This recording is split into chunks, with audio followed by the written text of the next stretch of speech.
አሰላሙ አሌይኩም ወረህመቱላሂ ወበረካቱሁ። ዲን የተከበራችሁ ቤተሰቦች እንዴት ናችሁ? ሰላም ናችሁ? ከኔ ጋር ሁሉ ሰላም ነው አልሐምዱሊላህ። እንዴት ናችሁ? እንደምን ናችሁ? እንደምን ከረማችሁ? ስራ ኑሮ እንዴት ይዟችኋል? በያላችሁበት አላህ ሱብሓነሁ ወተዓላ ጥብቅ ግድፍ ያርግልኝ። በጣም ነው የማመሰግነው ሁላችሁንም ስለምታበረታትኝ ማለት ነው። ሲቀጥል ገና ሀሀራ ገብቼ ነው ገበያ በጣም ሙቆኛል። በጣም ነው የሞቀኝ ዛሬ በጣም ፀሐዩ ምን ልበላችሁ በጣም ነው የሚነደው። ብቻ አላህ መስተዓን። ዛሬ በአዲስ ቪዲዮ ነው የመጣሁት። ቪዲዮ ላይክ ሼር አድርጉ። እሱ ምንድነው አንዳንድ ሰዎች ጥያቄ ሲጠይቁሽ አመልሽም እያላችሁ ነው። እኔ በእያንዳንዱ ጥያቄ ነው የምመልስላችሁ ግን ምናልባት እንግዲህ እናንተ ኮሜንት መለስ ብላችሁ ወይ አይደርሳችሁም እና ነው እንጂ እኔ ምንም ነገር ጠይቃችሁኝ ሳልመልስ የቀረሁት ነገር የለም። ጥያቄያችሁን እየመለስኩ ነው። አሁንም አንድ ጥያቄ ስለተጠየቃችሁኝ እሱን ልመልስ ነው የመጣሁትኝ። እሱ ምንድነው ኢትዮጵያ ስንመጣ የሳዑዲን ብር ይዘን ብንመጣ ይመነዘራል ወይ ብላችኋል? አዎ ይመነዘራል። ነገር ግን እንዴት ነው አመነዛዘሩ? የት ሄዳችሁ ነው? ስንትስ ነው? የትኛውስ ብር ነው የሚመነዘረው? ማለት 100 ነው ወይስ 50 ነው ወይስ 10 ነው ወይስ 500 ነው የሚለውን አብሬ እነግራችኋለሁኝ። ቪዲዮውን እስከ መጨረሻው ላይክ ሼር እያደረጋችሁ ቪዲዮውን ጨርሱት ማለት ነው። ይጠቅማችኋል። እንግዲህ ምንዛሬ በሁለት ጎን ነው የሚመነዘረው።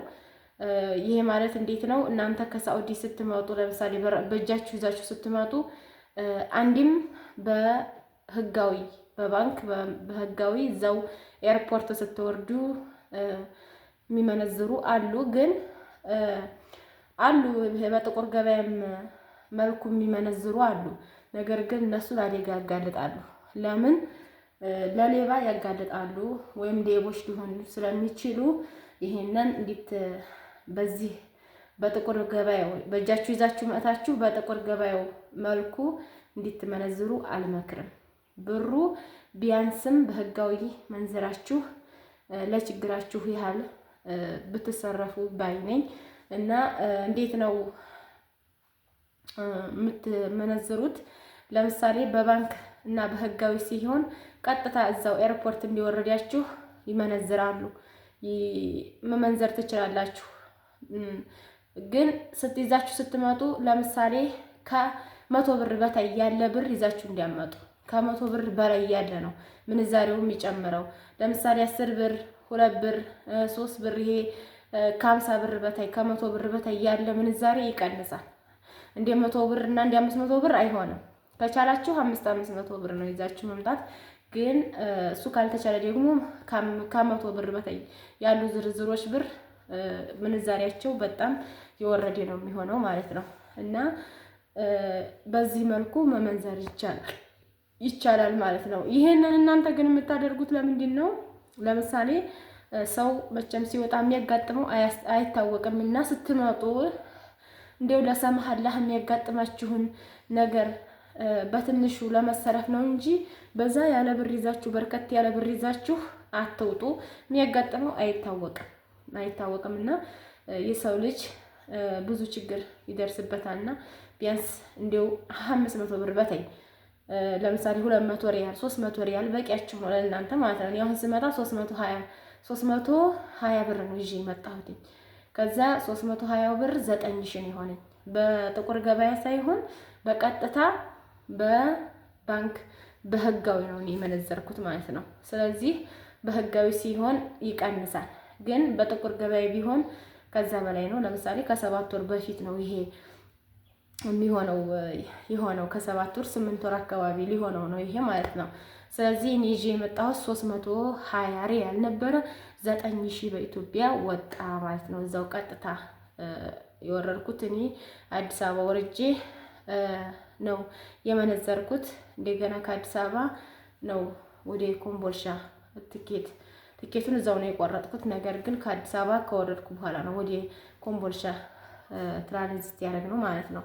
ስለዚህ እና እዛ አካባቢ ላይ ስትወርዱ ደግሞ ማለት ነው ጥንቃቄ ማድረግ ያለባችሁ ነገር እቃ አታብዙ። እቃ ለምሳሌ ኪሎ በኪሎ ተመዝኑ ቀጥታ መግባት ወደ ያለበት ትላልቅ ሻንጣ እዛው እቃችሁን ከምታገኙበት ቦታ እንድታገኙት ነው እንጂ እቃ በፊት በኋላችሁ ተሸክማችሁ ከመጣችሁና ብር ለማመንዘር አይሆንም። ለምን? በጣም ብዙ ሌቦች ስላሉ ማለት ነው። እኔ እንትን ልበልልሽ ሻንጣውን እኔ ላንሳልሽና በ100 ሪያል ክፈይኝ 150 ሪያል ክፈሉኝ ይላሉ። እንደዛ ሲሉ እናንተ ብራችሁን ተማምናችሁ መንዘር እያደረጋችሁ የምትሰጡ ከሆነ ሌላ ከጀርባ የሚመለከታችሁ አካል ስለሚኖር ለሌባ ትጋለጣላችሁ ማለት ነው። ስለዚህ ምንጊዜም ቢሆን ስትመጡ ከውጭ ሀገር ከሌላ ከየትም ይሁን ከውጭ ሀገር ወደ ሀገራችሁ ስትገቡ ጥንቃቄ ማድረግ ያለባችሁ አሁን እቃችሁን አለመክፈት፣ አሁን ስልካችሁን አለመነካካት። በቃ ትኩረት ማድረግ ያለባችሁ ዋነኛ ነገር እቃችሁን ነው መያዝ ያለባችሁ ጭብጥ አድርጋችሁ ማለት ነው።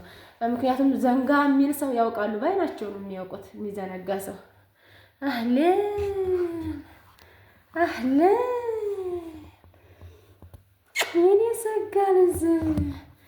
እኔ ሰጋል ናፍቋል። ጥየው ሂጅ ገበያ። ኧረ ምንድን ነው አቧራው? አቧራ ነሳ። እኔ ሰላም በላችሁ። ሰላም በል። ሰላም አለይኩም ወራህመቱላሂ ወበረካቱ። ያምንም ማብራት ነው ልትደረግ አይታይ አራሱን ማጋጣ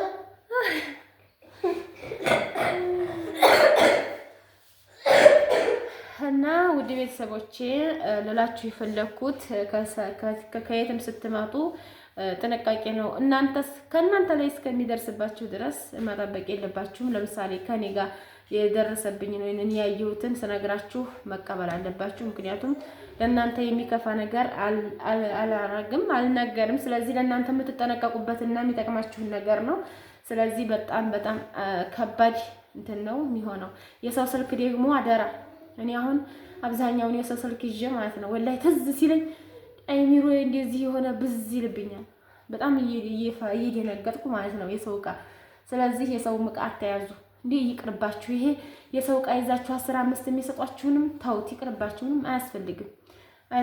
የራሳችሁን ገንዘብ ብቻ ይዛችሁ ነው እና ይሄንን ነው የምላችሁ ውድ ቤተሰቦቼ። ሲቀጥል ደግሞ እስቲ ቆይ ኤርፖርት ላይ ማለት ነው ኤርፖርት ላይ ስትገቡ ማለት ነው ዕቃ በጣም ነው እንትን የሚለው ዕቃ ይለዋወጣል። አሁን ለምሳሌ የሆነ የምታስቀምጡበትና እንደዚህ የሚያልፍበት አለ። ለምሳሌ ከውስጡ ምን እንዲያለ ተፍቲሽ ቦታ ላይ ማለት ነው።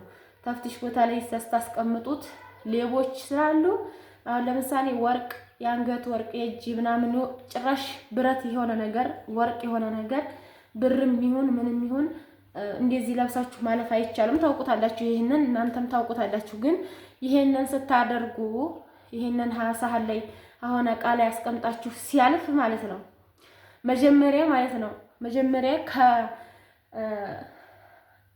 ከወዲ የሚዘልቅበት ቦታ እኩል በኩል ላይ ተቆሙና እንደዚህ አድርጋችሁ ታስቀምጡትና እናንተ ቶሎ ቅድም ማለት አለባችሁ። ምክንያቱም እንደዛ ከኋላ ሆናችሁ ካረጋችሁት ይሄዳል፣ እዛ ይወርቃል። ዕቃ ሲገባበት ዕቃ ሲገፋው ይደራረባል ማለት ነው። በዛን ሰዓት ዕቃችሁ ይወድቃል ማለት ነው።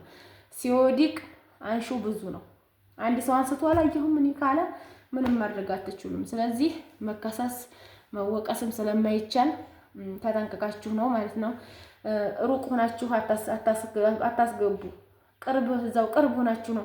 ቶሎ ካስገባችሁ ደግሞ ቶሎ ነው ማለት ያለባችሁ እናንተ። ስለዚህ ይሄንን አድርጉ እና ምንዛሬው ይቻላል። ስታመጡ 10፣ 5፣ 50 ይዛችሁ እንዲያትመጡ 100 እና 500 ነው ይዛችሁ መምጣት። እንደነገርኳችሁ ደግሞ ምንም አያደርግላችሁ። ምክንያቱም ለአደጋ ስለሚያጋልጣችሁ ጆሮአቸው እንዲህ አድርገው ወርቅ አንዳንዶቹ ማለት ነው። አብዛኛው ደግሞ የክርስቲያን እምነት ተከታይ እህቶቻችን እንትን ሂጃብ ስለማይለብሱ ወርቅ እንዲህ አዝምመው ሲመጡ ምን ችግር ተነጆሯቸው የሚያረጓቸው ለብዙ ሰው እንደዛ ተጋልጠዋል። እና ይሄን ይመስላል። አብዱረዛቅ እያደናገረኝ ነው።